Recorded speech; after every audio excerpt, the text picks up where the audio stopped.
Okay, so for this lesson, this is a color mixing lesson, and this lesson is primarily to teach the children about the element of color. So what I do is I have the students come in. They come in and have a seat on the carpet. They always sit on the carpet. I'll sit there in the chair. I'll take attendance. And then what I will do is after we talk a moment about what we did last week, and I will go over the fact that we are going over the element of color. I will talk to them about color and about how you need light for color, and then I will pass out the rainbow peepholes. The students can look through those. I'll tell them not to keep them, not to touch the middle, and also not to worry about the different designs on the front. That doesn't matter.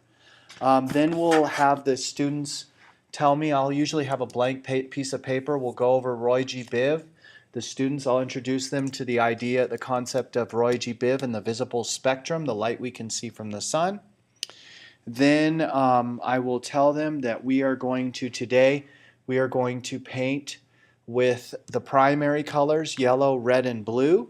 We are going to paint with these colors because we are going to, in 3 weeks, make a collage based on the artwork of Romare Bearden. I will introduce that for a split second. Then I have the students go and sit down at their table. I have them get a newspaper, and I have them put the newspaper on their brown sheet of paper, their placemat, and I will go around and I will give them two of the primary colors. So one table will get yellow and red, another table will get blue and red, another table will get yellow and blue. And it really doesn't matter how many of each, but so that they each are going to make the color. So I'll give them a little bit, and then what I'll do is I'll show them how we're going to paint.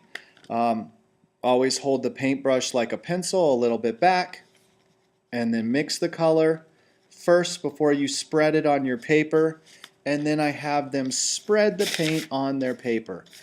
It doesn't matter whose is whose because we're all going to use the paper, so they don't have to worry about writing their name or anything like that. We are going to use the paper for a collage. We're working all together to create paper. And they looked at Matisse earlier in the year, so I also sometimes tell them that this is like what Matisse did when he would paint on paper and then he would cut it up later to make collages. So, and then I don't ever give them more paint, even if it's not spreading all the way. I just tell them to keep spreading it.